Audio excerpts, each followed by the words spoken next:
Welcome back to How It's Made. Ice sculptures are making a big splash on the special event scene these days. And that's before they melt. Mass production of ice sculptures is now possible because the ice business is mechanising and carving out a bigger market. Cool stuff.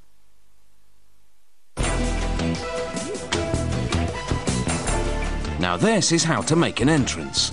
It's a curtain of ice. Beads of ice are strung on plastic-coated aircraft cable. As it melts, it creates a waterfall effect. It's guaranteed to make an impression, but just how do they get this ice to be crystal clear? To get ice this clear, a plastic liner is tucked into a big tank. Filtered water is piped into it. Then a worker places a measuring bar with a dipstick across the tank. The dipstick is set at 10 inches, the required thickness of the ice. Electric submersible pumps are clamped on each end of the tank and positioned underwater at a 45-degree angle. These pumps are key. They keep the water moving, forcing bubbles and impurities to the top, while the clear water below freezes. The lid is shut to allow the water to freeze. 3 days later, the ice is probed under the watery surface with a pick. The ice needs to be level, so the entire surface is checked with a measuring bar. Next, the excess water is siphoned off with a wet vacuum.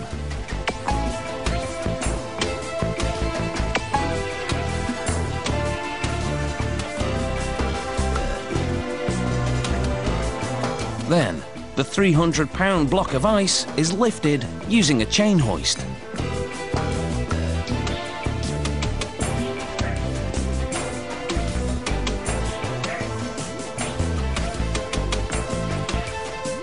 The ice is inspected.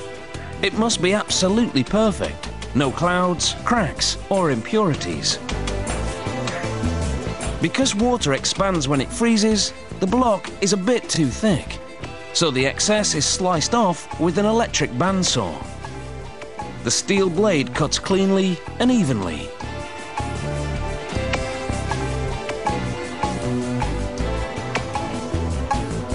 The extra pieces are slid into a heated pit where they'll melt and be recycled back into the system. Before the ice sculpture is carved, it's designed on paper. This artist is sketching a liquor luge, 2 bottles of vodka made of ice through which drinks will flow. Now it's time to cut the ice. The blocks turn on a special lathe. An electric router is propelled across the spinning block. Its sharp edges cut into the ice.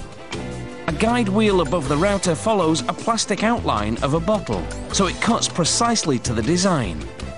All this is done in the freezer. The temperature in here is a nippy -8 degrees Celsius. Now the vodka bottle is starting to take shape. It takes about 4 minutes for this machine to carve it out. This task couldn't be performed as quickly or precisely by hand.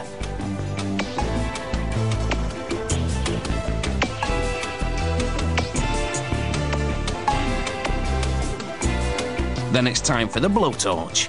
It melts the frost so the ice has the appearance of glass, through which you can clearly see the label and plastic tubing that have been frozen inside. Now we have the luge. Vodka, served chilled. The barman pours the drink through a funnel at the top and the drink chills all the way down to the glass. Even James Bond would be impressed. If a fish fountain is more your style, this is how it's done. The old-fashioned way. The sculptor, armed with a chainsaw, shapes the ice, following a cardboard template. The ice is smoothed with a disc grinder. Then detail is cut by using a die grinder with a triangular bit.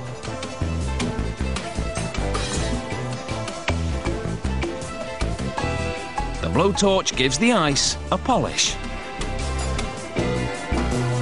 Now that's an ice piece of art.